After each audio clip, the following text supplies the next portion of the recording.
Stand by for broadcast. You're listening to Inside Air, a behind-the-wire view of the Royal Air Force, its people, technology and operations.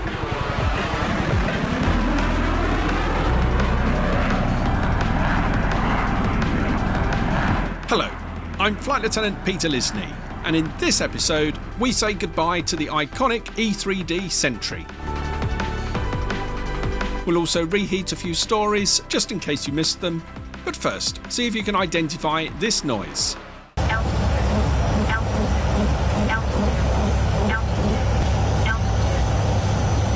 Find out if you're right at the end of this episode.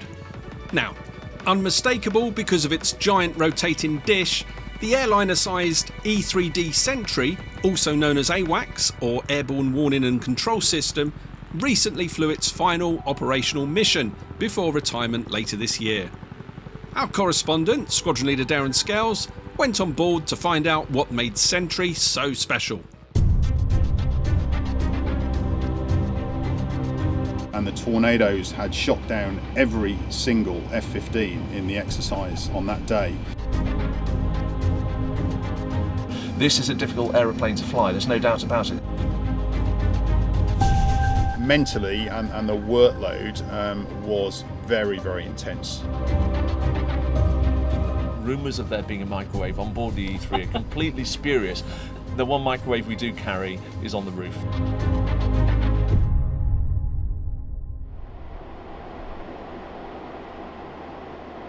Okay, so, I'm Squadron Leader Darren Scales. I'm here on the E-3D Sentry here at RAF Waddington. I'm sat inside the fuselage at the moment in the cabin. I have with me a Group Captain Rob Odell and a Group Captain Jim Belden, who collectively have a fair number of years of experience working on the Sentry, have flown all over, commanding missions and all sorts, but I'll let them introduce themselves.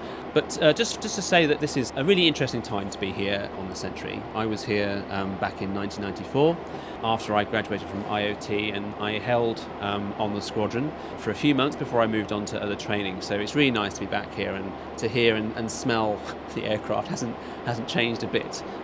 So it's very, very, very nice to be here. So what I think what we'll do first, perhaps shall we introduce each other? So Group Captain Rob Odell, why don't you tell us a bit about yourself and what's your involvement been with the E-3D? So I arrived in RAF Waddington in 1991, ironically a week after the very first E3 had been delivered to the service.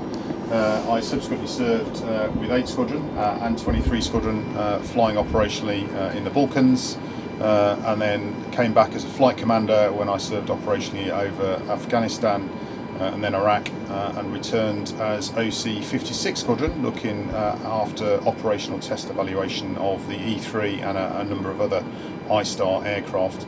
And I'm currently Deputy Head Capability in I-Star Force Headquarters here at RAF Waddington, looking at our future capabilities, including the replacement for the E3, the E7 Wedgetail, and of course, because of that connection, I'm also overseeing the retirement of the aircraft from service.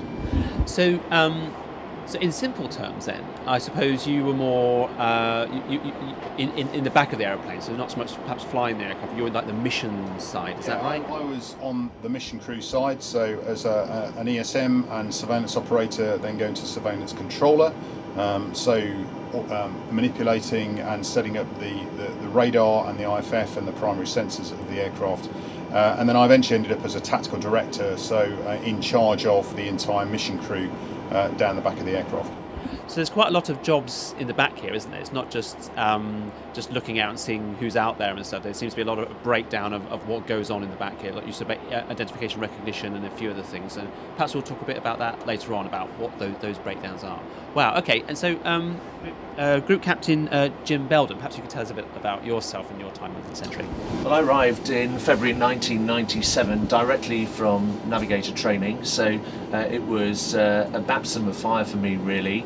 And I earned my spurs on the E3 in a similar sense that Rob has described in the Balkans, and in my first tour that culminated really with the NATO Operation Allied Force over Kosovo, which was really the defining moment of that period for the Sentry force in that it was proper warfighting operations. I've then done a number of different jobs around the Air Force and in the joint environment, but I've always gravitated back to Sentry and to the I-Star force. So since that initial immersion in the fleet, I came back as an instructor, as a navigator, and deputy flight commander and flight commander on 23 Squadron, and latterly I was OC8 Squadron between 2012 and 2014, which itself was a busy time in that we were coping with the emergency in Syria and doing some work in the Eastern Mediterranean connected with that.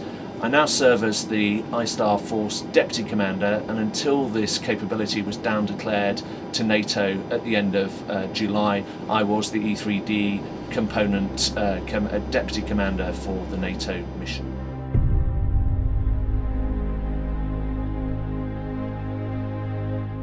Wow, so we're definitely in good company today with perhaps the most experienced people on Sentry ever. It's amazing to have such a history here, just sat here with you both. So I suppose flying on Sentry, it's a multi-crew aircraft, isn't it? And we have those, quite a few of those in the Air Force. But there must be something different, I suppose, flying multi-crew. There's the air crew, the pilots and the navigators, engineers in one part of the aircraft, and you've got the reason why you're there in the first place, obviously, is the mission itself. So perhaps, Group Captain Adele, perhaps you could describe what is it like when you're actually on task? It's happening, it's on, sort of thing.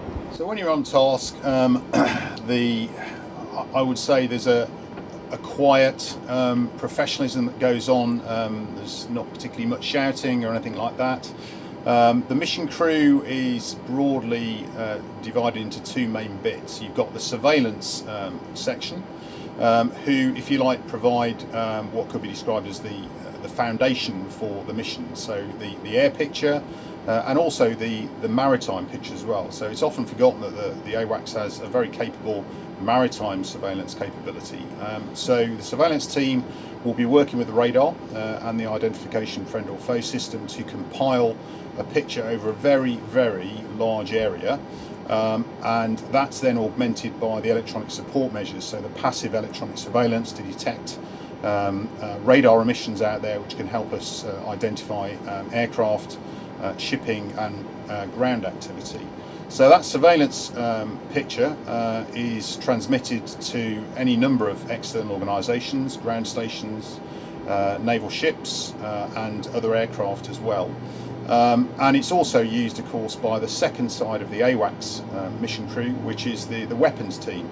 So the weapons controllers, although the aircraft does not have any weapons itself, the fighters and the attack aircraft that we control, they are in essence our weapons. So the weapons controllers, they will be controlling the aircraft from launch to recovery in many respects. So taking them under control, doing the initial IFF checks and radio checks with them, getting them to the tankers, and then controlling them when they go into sometimes potentially hostile airspace, doing their mission, coordinating their mission, deconflicting their mission with other assets, whether it be drones, whether it be cruise missiles, whether it be special forces on the ground, artillery, etc., and then helping them to egress. So it's a real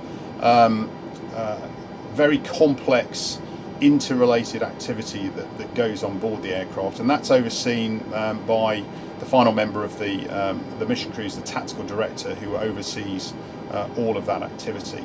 And it would be remiss of me not to say really how important the wider crew was. I think one thing that British AWACS were always very, very good at was making sure that the entire crew worked as a very close-knit team. So the flight deck, I think, on British AWACS worked very closely, far more closely, I think, than on other AWACS operators' aircraft, to make sure that the mission crew were getting what they needed from the aircraft.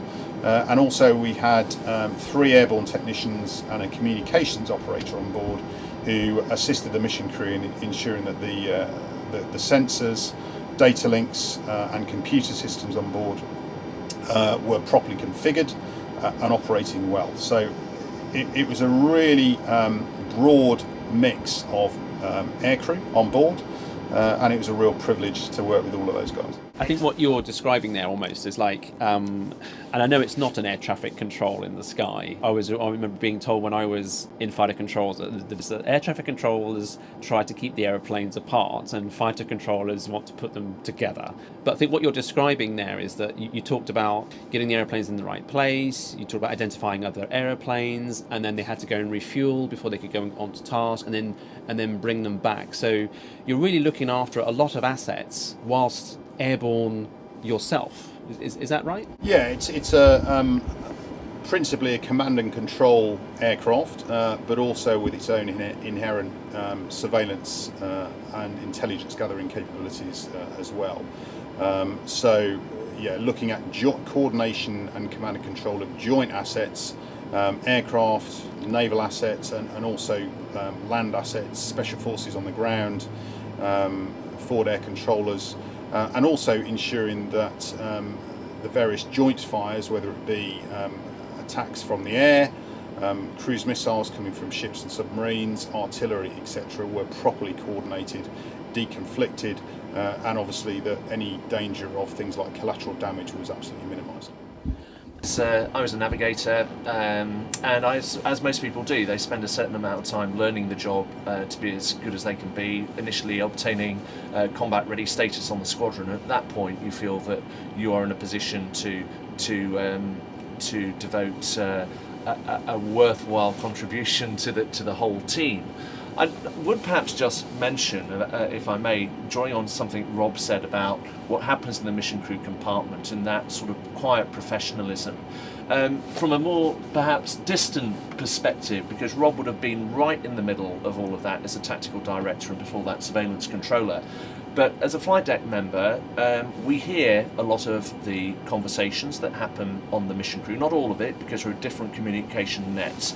But what always struck me when walking through the aircraft and either engaging with members of the team or doing something else on the jet is you've got a real sense of almost a symphony of activity that occurred.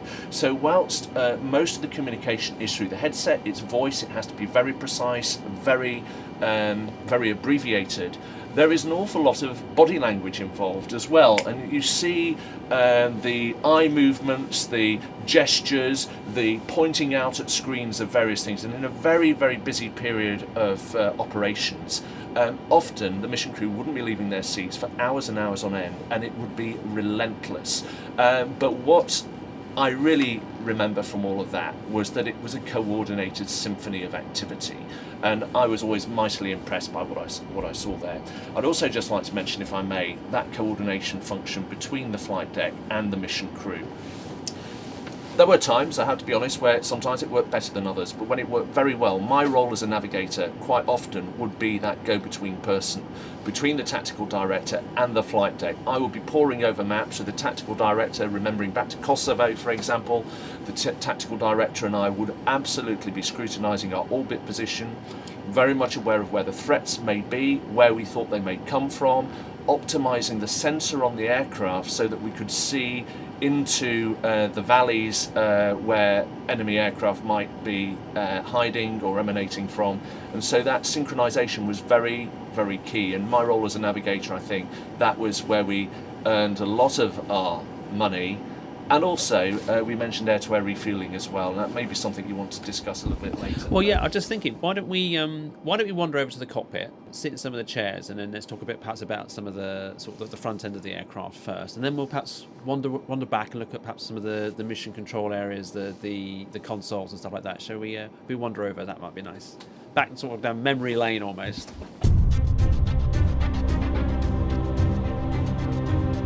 So just walking through the aircraft now. It's a very sort of narrow corridor, and I'm just going past all the chairs, all a bit eerily empty at the moment, but all still nice and neat and looking brand new at the same time. The group captains have already run to the cockpit, so I'm heading on there now. Just going past some more technical areas. There's lots and lots and lots of buttons everywhere here. So shall we go into the cockpit? Do you chaps want to go inside? I would say take your seats, but I think that's only one of you, I think, actually has I will take my seat if you don't mind. Yeah, take your seat there. Maybe you can So I'll sit. Is this a jump seat? This is seat 5, which is always contested for Right. by passengers and also sometimes by mission crew, because this is a seat which is essentially a spare seat. It is an observer's seat. So Yeah. if, for example, the pilots are being assessed by our standards evaluation team, the standards evaluation instructor might sit in that seat. Right. But ordinarily, it's a seat where mission crew might want to view the takeoff and landing. So you must have some. I say you must have some hairy stories. I guess not, because this is the Royal Air Force and it's all everything goes to plan, I'm sure. But in terms of having new pilots, the baby pilots coming out of training, coming out here first, or baby navigators and stuff. I mean, can you think of any time that was particularly hairy, or just weather, or is it just normal? Flying always presents challenges. I would say that we all were the beneficiaries of an excellent training system, whether we were pilots, navigators, or in the mission crew realm. So there is an inherent degree of trust. But equally, we're operating in an inherently dangerous environment. We're travelling at high speed in the air, and that presents its own challenges. There have been a number of times too few to be really concerned about in terms of hairy moments, as you describe them. Weather is a perennial challenge in the Balkans and Italy. Thunderstorms are always a perennial sort of frustration. But no, the professionalism that we've described in the mission crew compartment definitely prevailed here. We were always keen to ensure that people could fulfil their potential in their professional role up here. So the young pilots in particular that you mentioned, this is a difficult aeroplane to fly, there's no doubt about it. This is a 1950s designed aeroplane. There is one powered flying control, which is the rudder. Everything else is levers and cables and pulleys. So, there is an autopilot which assists the pilots. It is a notoriously difficult aeroplane to handle. Quite obviously, you have the dish on the roof, and that creates its own aerodynamic effects. But most pilots with enough training would manage it. Not everybody did, but we demand high standards, and this aeroplane demands a high handling skill from the pilots. Oh, absolutely. I mean, I remember I was on an exercise roving sands. This is in 2005, Alamogordo, Holloman Air Force Base. And I was lucky enough to actually sit in the hot seat here during a nighttime air-to-air refueling exercise. And of course, even though it was an exercise, obviously it was still very real, because we were really doing it. And that was with a boom. That was a very scary time for me, not being used to it. But I remember the pilot. He was instructing pilots at the time, and it was just so cool, calm, collected. I mean, the only person that was nervous was just me, sat there. Everyone else, and of course, that was with a similar airframe. That was like a 707. It would have been the refueling aircraft itself, the Stratotanker. It's a very exacting process, air-to-air refueling, as you described. Yeah. Two large aircraft flying in very close formation.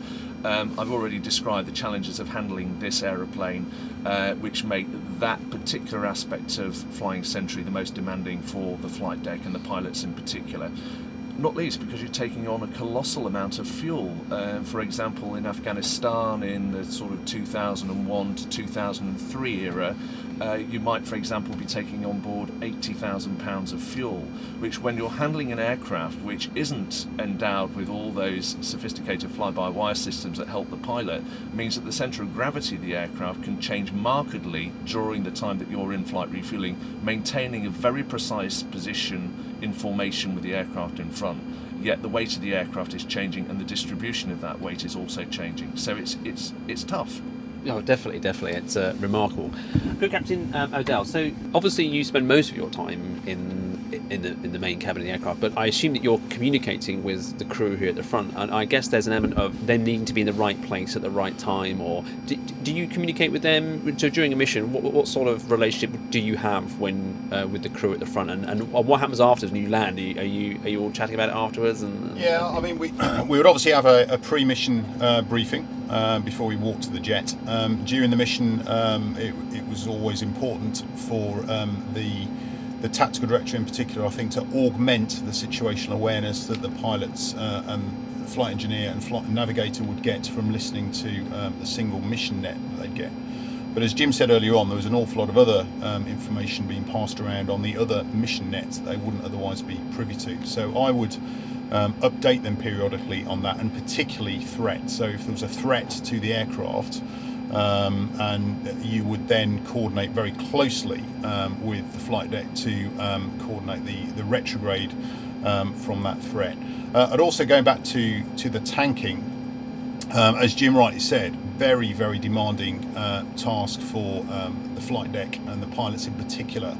And of course, it was all also routinely done under significant time pressure. So when we tanked, we had to turn the primary radar off and the IFF off, and we had to go MCON silent on a lot of our radios and data links. So we were effectively having to stop our mission output while we went to the tanker. So time inevitably was of the essence. Operationally in Kosovo, you're often having to go to the tanker very quickly between strike packages, so everything had to be coordinated from the mission crew area, myself as a tactical director, with the flight deck from a timing side of things, and then the flight deck would have to do that in 3 dimensions to get to the right altitude, which was different to the optimum altitude for the mission, to actually get in behind the tanker and take the fuel on. I remember one particular instance during the Kosovo War where the weather was very, very bad, with thunderstorms up to about 26,000 feet. So that's significantly higher than we would normally tank. And at that altitude, when you're trying to take on fuel, the aircraft is even heavier and even more difficult to do the control inputs. And we got in behind the tanker. And we jousted around a little bit before we got on the drogue, but I remember as we came off the tanker and went back on station, turning all the systems back on, reassuming our responsibilities for the operations and the strike packages, the pilot, a chap called Ewan Faskin, coming back, and he was absolutely physically exhausted from controlling the aircraft outside of the flight envelope that he would normally do so for tanking, for that sort of control input. His flying suit was dark from sweat, and he was genuinely tired from having done that. So it was a really demanding thing to coordinate that between the mission crew and the flight deck in a timely and an effective manner. Yeah, it's exhausting, I can imagine. And of course, with the Sentry, it does both types, doesn't it? It has like a receptacle as well as the probe, so it has to be able to do, the pilots rather, I guess, have to be able to do both of those, and I suspect they're quite different processes as well. That was the British AWACS and French AWACS are still unique in the world in that they could do both types of refueling unmodified. So as you said, we've got the probe for refueling from the normal refueling basket, and then we've got the boom receptacle, which all other AWACS have, to take the boom from US Air Force type tankers. I would just say about the time limit, Rob was talking about the imperative to do things quickly. I think as a navigator, that's where we felt we added significant value with the situational awareness to ensure that the moment we went off station, we could give vectors to the pilot to get to the tanker as soon as possible to get the fuel on board. As far as the different systems of air-to-air refueling are concerned, we would always really prefer to go to a boom tanker, because the fuel rate the transfer fuel rate was much higher than from the probe and drogue, the typical British system, which is designed principally for fighters. We could refuel from it quite effectively, but we get the fuel on board quicker using the boom and back on station faster. Wow. Okay, so shall we move into the Before we do, probably worth saying that as the E3 comes out of service to the Royal Air Force, it will be the last aircraft in RAF service that will have a flight engineer on board. So the origins of the flight engineer go back to the 4-engine bombers in World War II. And I think it's fair to say that the flight engineer role on the E-3D was probably the most demanding job that a flight engineer ever had in the Royal Air Force. The replacement, the E7 and modern multi-engine types, a lot of the systems are automated. But the flight engineer in its original form and role, the E3 will see that role demise in the Royal Air Force. That is a shame. I mean, I guess it's always there's no substitute to be able to talk to a person when you're not sure if something is right or wrong, and having an air engineer in the cockpit, you can ask them straight away. You can see, and that intuition and all the qualities that the aircrew have, that all RAF personnel have, that you know something's wrong or something's working well, or you've got an idea, and you can have that assurance. I guess having an air engineer would have provided that extra layer of assurance, I guess. And you could always rely on the flight engineer to give an absolutely honest opinion on almost any subject at all, and Rob will know some of the characters I'm talking about, and many of your listeners will as well. It's maybe worth pointing out that, between the flight engineer and the navigator, we were responsible for the fuel to ensure that we could get the most out of the aircraft, to maintain us being on station for as long as possible. But the electrics on the aircraft are just worth a quick mention, in that there are 8 generators, 2 on each engine, and together they put out enough power to power a small town. And you can imagine that with the radar and the energy consumption that would make sense. But it's quite a phenomenal amount of energy that is produced by the aircraft and transmitted through that transmitter. Yeah, it's phenomenal. It is phenomenal. What a place. It's going to be sad then when we're not be able to fly in aeroplanes, with so many dials and buttons and all the rest of it. These glass cockpits are great, but at the same time, perhaps it's not quite the same. As my son would say, wow, analog. But there we go. Retro. Yeah. Shall we move across into the mission area? Right.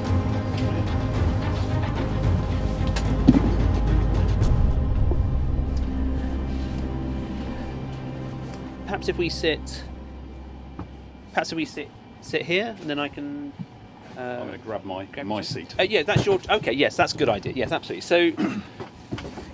So Group Captain Adele, you're now actually sitting in your chair. So what does that mean? I can't see. My listeners can't see your chair, but you're now in your hot seat. So tell us about that and what's going on here. Yeah. So as we walk back, we walk past the communications section, which where the communications operator and communications technician sat.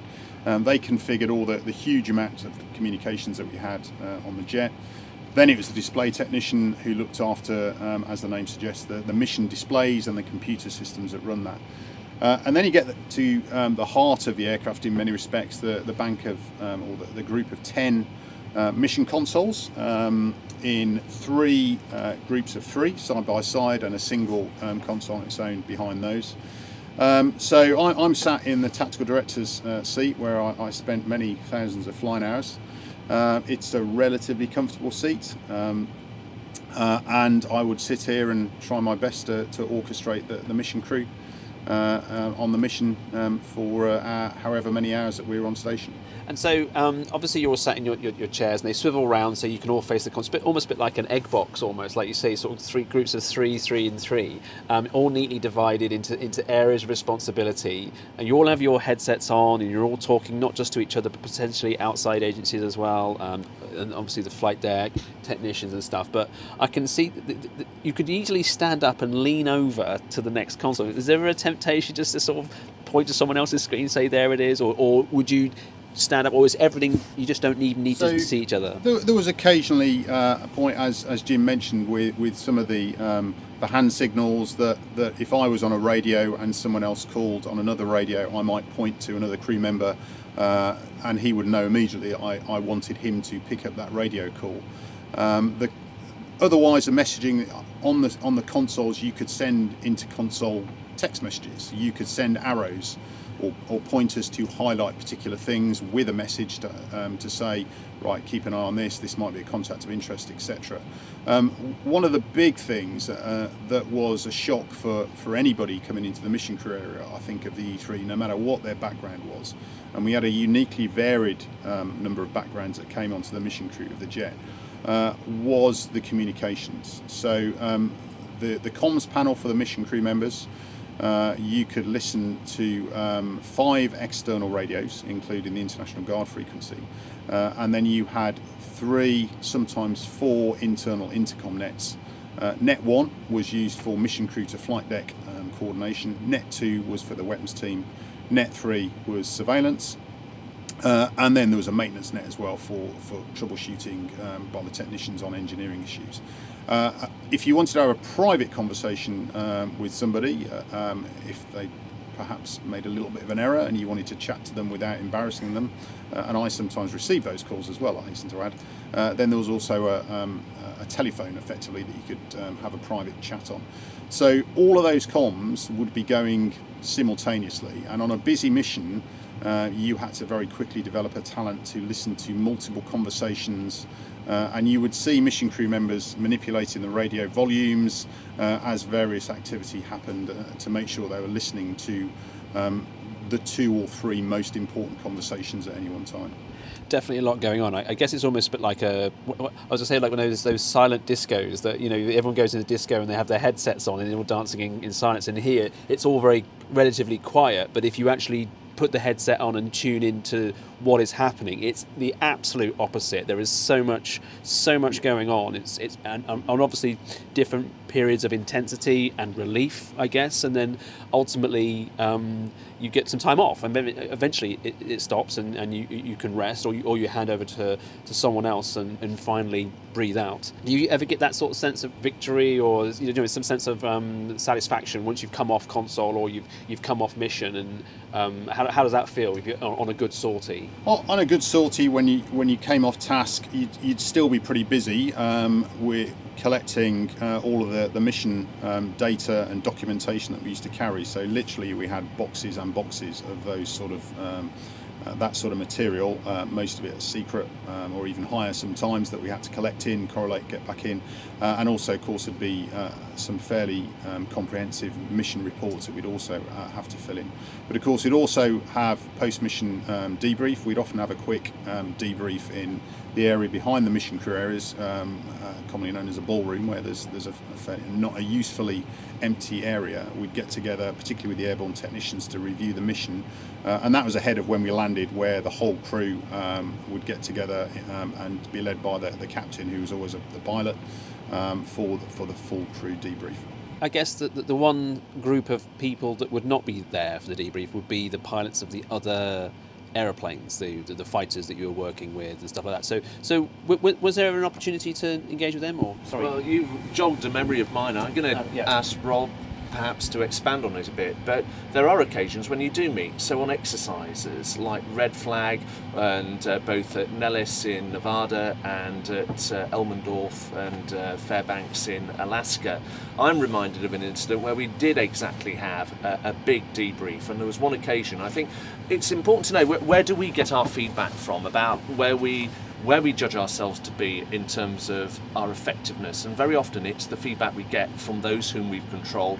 And over a number of years you meet other aviators at various forums and they go, "You're the Brit AWACS, you were absolutely fantastic on that particular operation," and that's lovely to hear, and it kind of validates what we think. But also in those big exercises like Red Flags, you are tested and you get debriefed pretty thoroughly. But there's one occasion, Rob, I remember back in, I think, 1997 or 98 at Cape Thunder in Alaska, when you, I think, came up with a plan which really surprised a lot of people, not least the F-15s, the US F-15s, when we had the Tornado F-3, which wasn't regarded at that time as being the world's best fighter aircraft. And I think we developed some interesting tactics, including some spoofing on the radios, which actually really upset the apple cart that day. Oh my goodness. Yeah, that was it was almost a seminal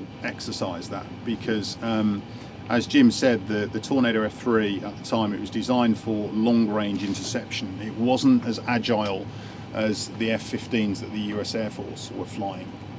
And in that particular exercise, we were actually flying red air, so we were simulating the enemy defending against a large strike package, which was being controlled by an American AWACS. So there was a fair bit of competition going on, and we were flying from the same US Air Force AWACS Ops Squadron. So the Tornadoes at the time, they had not yet got the AMRAAM missile, whereas the F-15s had got the latest AMRAAM missile. But what they had got and had just been introduced was the JTIDS data link, and that enabled us to give a portion of our air picture silently into the cockpit of the Tornadoes.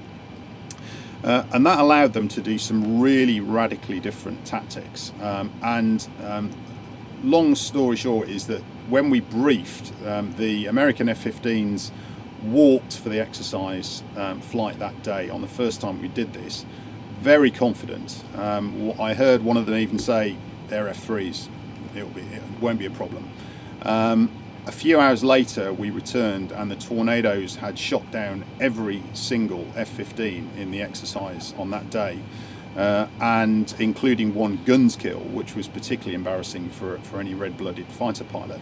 And we'd even, later on in the exercise, on a particular scenario, we managed to get one of the Tornado F-3s to shoot down the American AWACS, which again is a big thing for an AWACS to get shot down on an exercise.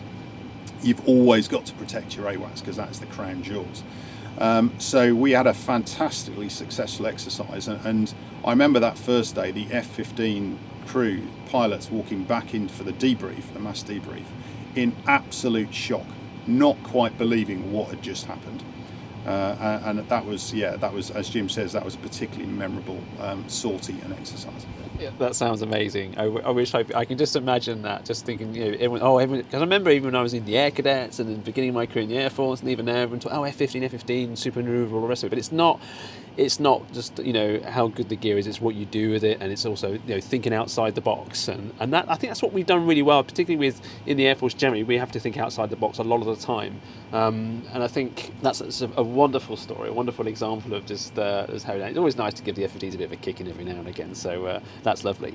Now, I was just talking about, obviously you're on task and things are going intense, but there are times when you can then there's a little bit of downtime perhaps between sorts, or you change over shift. So I always remember when I first came on Sentry, when I as a holding officer, everyone talked about the galley. Everyone talked about eating and the food is good. Is it not good or better than others? So why don't you go down to the galley and let's have a look at the kitchen and perhaps have a chat about that. Well, this is Rob's specialist area.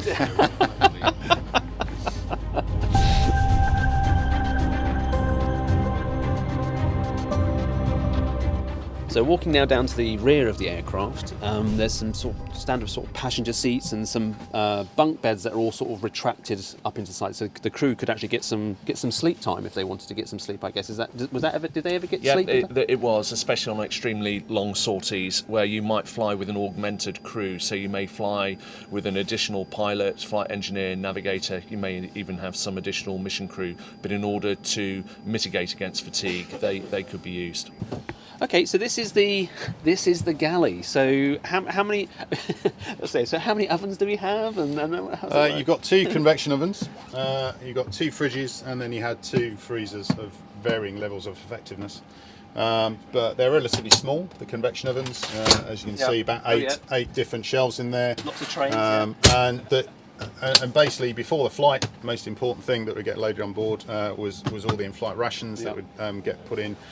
So you'd have depending on the duration of the sortie, you'd have a mix of sandwiches and hot meals. And then as the sortie progressed, you'd typically grab a sandwich before you launched. And then when you're on station, it often fell to the airborne technicians or off-duty mission crew members. If you've taken a break, you'd come down, you'd pop someone's hot meal in, or you'd bring it to them. And during busy sorties, I remember particularly on Allied Force in 1999 with the Kosovo War, where for the 8, 9, sometimes 10 hours you're on station, depending on how many times you tanked, the mission crew and some of the airborne techs were so busy you could not get out of your seat for the entirety of that time.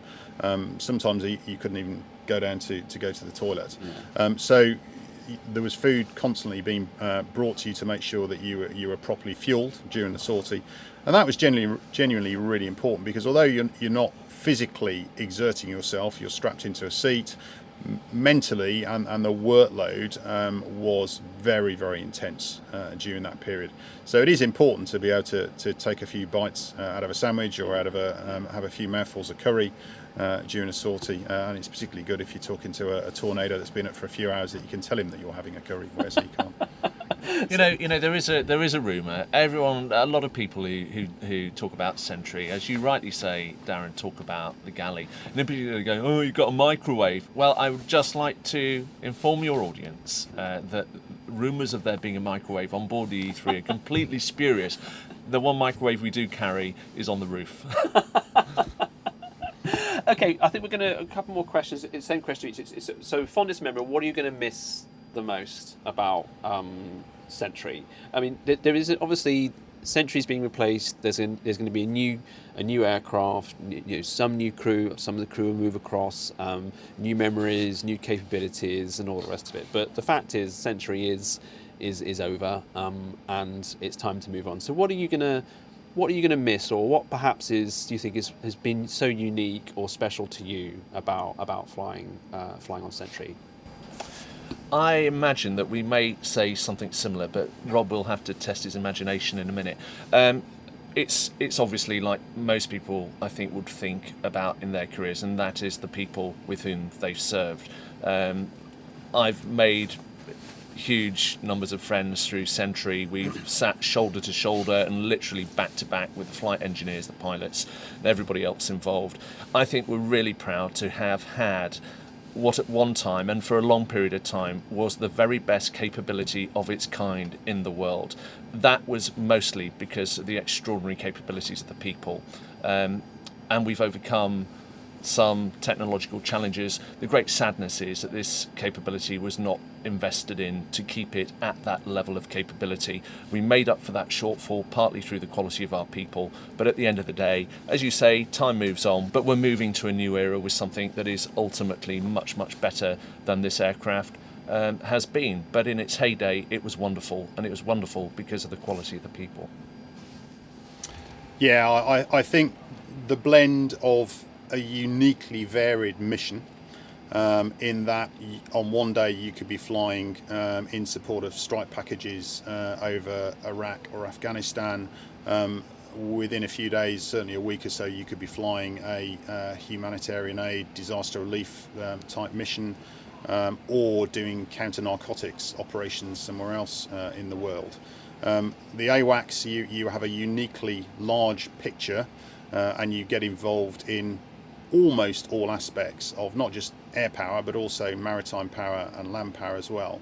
And if you then look at that with the unique blend of people that we had down the back, I was privileged to work with some truly exceptional individuals who came from a really wide range of backgrounds, not just traditional aircrew, but personnel from the ground control and reporting centre environment, as I came from, and also some of the airborne technicians. They were all ex-ground crew that had come onto the jet, and I think because of that, the E3 aircrew, I like to think, certainly in my day, I think we had a uniquely close relationship with the ground crew in how they supported the jets, and the relationships that we got with those guys who are always overlooked on operations, but because we had the airborne technicians on board, I think we had that much more of a closer relationship with them, and it was a real privilege to be on this jet for some amazing times.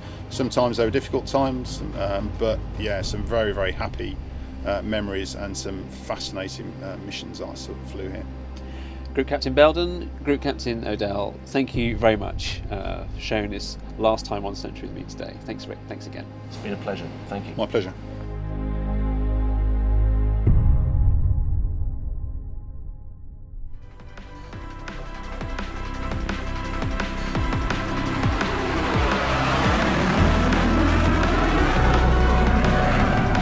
With a look back at some recent news from the RAF, I'm SAC Victoria Andrews.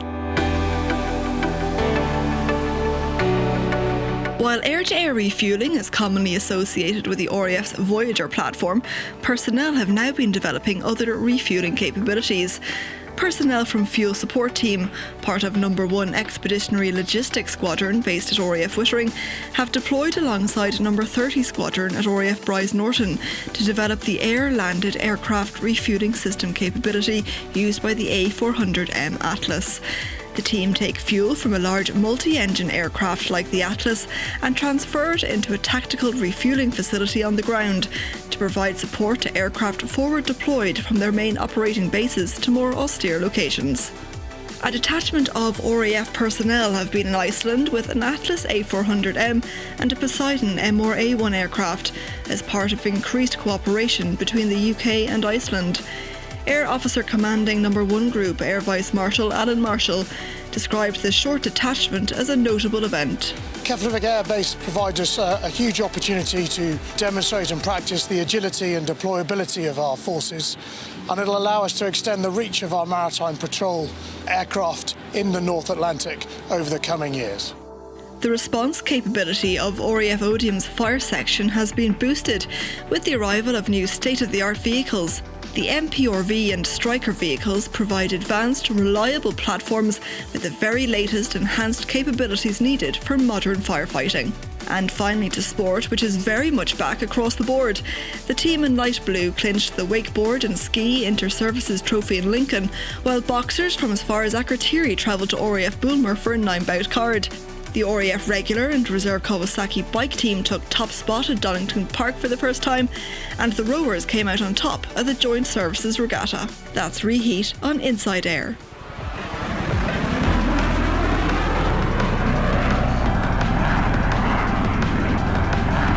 I'm SAC Simon Ross with this episode's Name That Noise.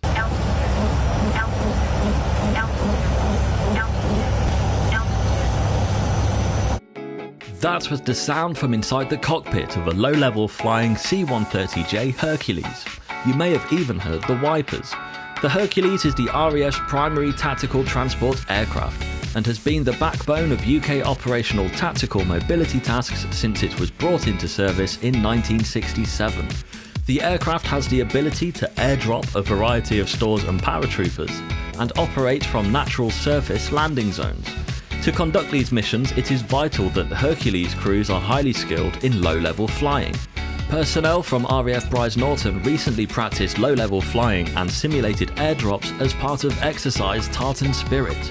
Operating from a remote disused airfield in the Highlands, using both the A400M Atlas and C-130 Hercules, crews were not only faced with tricky terrain, but challenging weather conditions too.